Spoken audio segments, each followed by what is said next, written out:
Greetings, everybody. This is David Avocado Wolfe. I'm joined by Jeffrey Smith. Drove all the way from Edmonton, Alberta, to be with this man right here, the Institute of Responsible Technology. And we're going to talk about the microbiome, that coating of friendly bacteria that's all over every living thing and all over us and all over our digestive organs.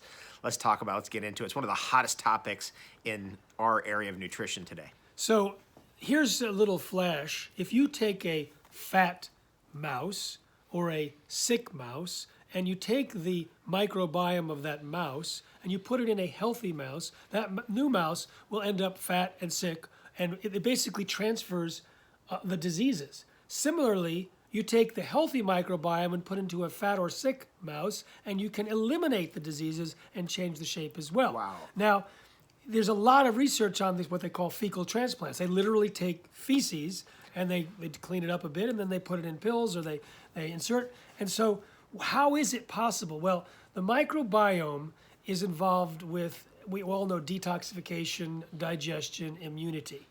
But there's a crosstalk that people are aware of, that it's like millions, like far more DNA in our bodies are from the microbiome. Let's say we have... It's at least 10 times as much. Yeah. No, it's 100 times. In terms of there's maybe 10 times as many cells, but the DNA could be 100 times or more. Genetic information. And also the RNAs. The RNAs turn out to be like the message network. It transfers information. So you have RNAs, you have DNAs, you have some of the other metabolites that are part of this network. And we now know that we used to think of food as, okay, it's got chemicals, it's got minerals and vitamins, has some phytonutrients, but it also has RNA. And so the RNA actually tells which genes in us to be expressed. So if we have a certain food, it might wake up and turn on a particular gene in our liver. So that's epigenetics. This is such a great subject in an area. When I was a young kid, I was very into Lamarck's work. You remember Lamarck, yes, back from the French Revolution? Territory. And Lamarck was absolutely, they came after him, kind of like the way they came after you, exposing GMOs. And it was interesting because what you're saying, these epigenetic markers that are in our food, is actually indicating that Lamarck was correct. And we know that from an epigenetic standpoint, so much goes. It's not as much what your genes are. It's what turns the genes on and turns the genes off. And some of those things actually are inheritable. So you can actually get exposed to a toxin and you can pass on the damage to your children, your children's children, and whatnot.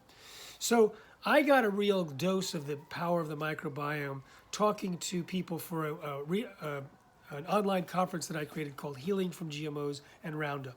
And I remember like Dietrich Klinghardt and Zach Bush and Kiran Krishnan and others telling information that was just amazing. So when a woman has breast cancer, then a new microbiome, a new bacteria goes into the breast. Now you may think, oh, it's the bacteria causing the breast cancer. Well, when they kill the bacteria, the tumor grows more. It's actually went to the breast to protect against the tumor.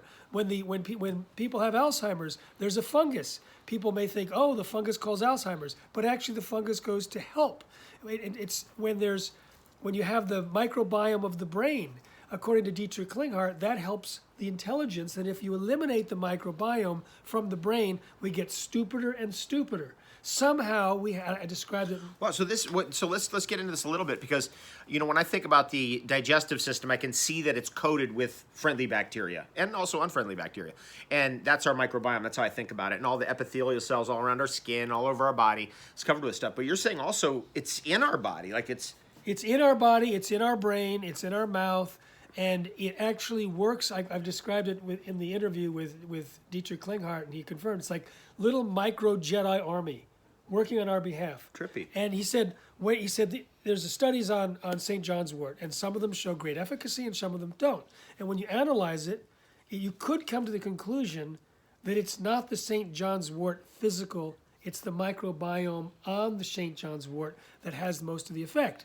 And he's saying this. Some people are thinking, like with salad, he said with lettuce and things like that, studies show that you only actually absorb 5%. We're not designed to break it down, but they're still very healthy. So it may not be the physical matter of the lettuce. It could be the microbiome. And he said, well, and we wash our So we're washing it off. washing it off. So the microbiome turns out to be, it increases human intelligence, it helps, it mobilizes for health, it's part of the intercommunication of the body, but there's also a microbiome in the soil, there's microbiome in the air, there's microbiome throughout nature.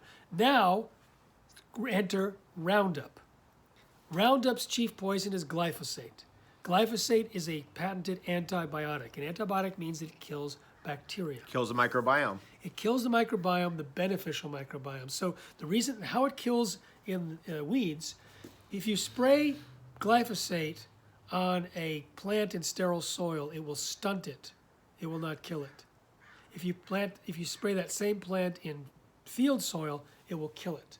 So here's the puzzle. Interesting. Why? What it does is it makes the minerals unavailable to the plant because it binds with minerals. The mineral becomes incapable of running all these different metabolic pathways because metabolic pathways are all set up, but they need the key in the ignition to turn, and that's the mineral. If it doesn't have the mineral, then they just sit idle. All the workers go on strike. Yeah. So the plant ends up completely weak. And what kills the plant are the pathogens in the soil, but it doesn't end there. Glyphosate also kills the beneficial bacteria in the soil, and part of their job is to keep the pathogens in check.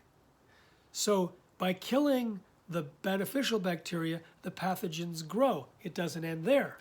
Glyphosate itself, when you put it on roots that have fungus, the fungus grows. It's food for fungus. Oh, geez. And so the glyphosate dramatically increases the soil-borne pathogens, weakens the plant by disabling it, and causes this perfect storm of disease and death.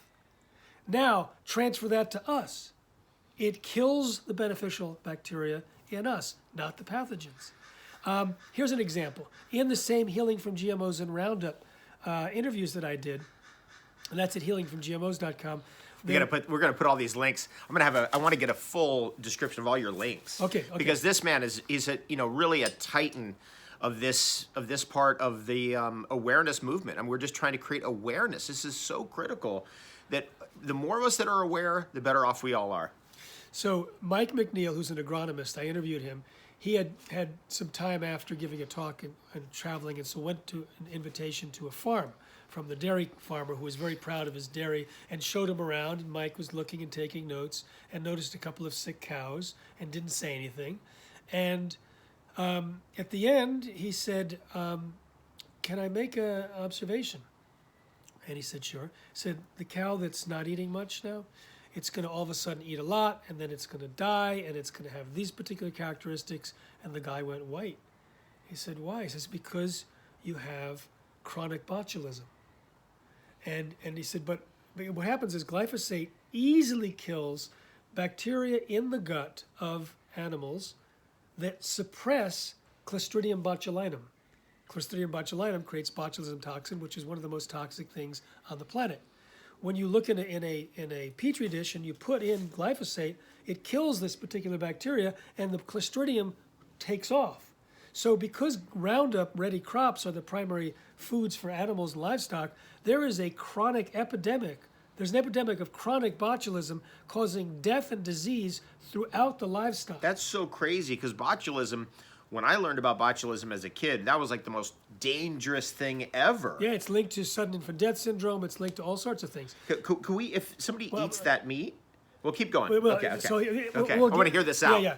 So the guy said, but I feed non-GMO stuff. I said, yeah, but I noticed some distiller grains that were there that you fed that didn't say non-GMO organic. So this is what he said. So you actually fed the animals something, the corn from Roundup Ready corn that had been sprayed with Roundup that may have caused this dysbiosis in the gut.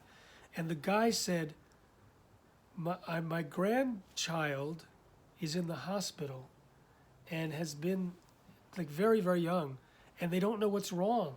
No, actually, we started by saying, what about the milk from the cows? Can that hurt? Oh yeah, you don't want to drink the milk. And then he went white.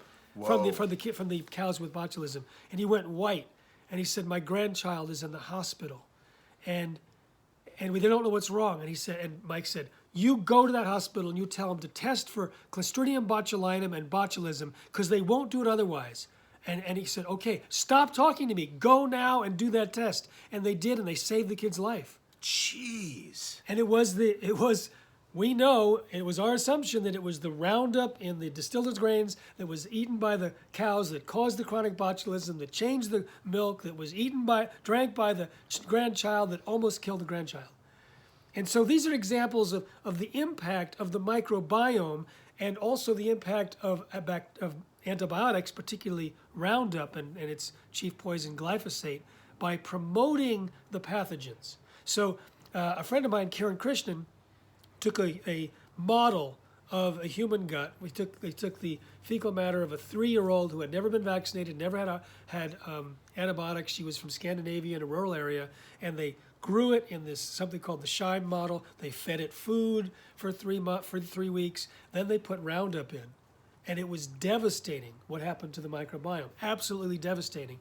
And I interviewed Kieran for another online course I have, which is called the 90-Day Lifestyle Upgrade. You got to get the link for that. So I interviewed him, and I said, okay, I'm going to go through these 28 different problems that people said they got better from when they switched to non-GMO and organic. And you tell me if the changes that occurred in your model could explain or lead to these conditions. And he had never heard them before, and I just went one after the other. Digestive problems, down to Parkinson's, and autism, and diabetes, and cardiovascular, all these different things. Every single one of them, he said, yes, because of this change that occurred in the microbiome as a result of glyphosate, it could lead to this, this, and this, and to that particular disease. So he told me that 80 to 90% of all diseases, all chronic diseases, have their initial basis in gut dysbiosis and in the imbalance in the gut bacteria.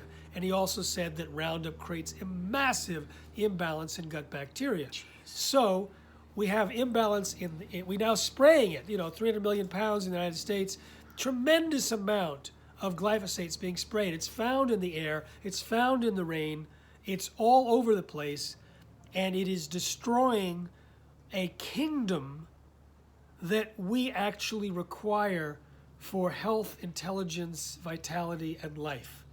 And so glyphosate turns out to be like really one of the worst things on the planet. And because the microbiome is one of the best things. I think, okay, then what we're going to do on the next video is we're going to get into what we can do about it. Okay. We're going to get into what we can do about it. I'm David Avocado Wolfe. This is Jeffrey Smith. And even though we went through that diatribe of very disturbing and unusually dangerous information, right? This is so crazy what's happening. We got to know. We've got to be aware of this stuff. So anyway, we'll catch you on the next video.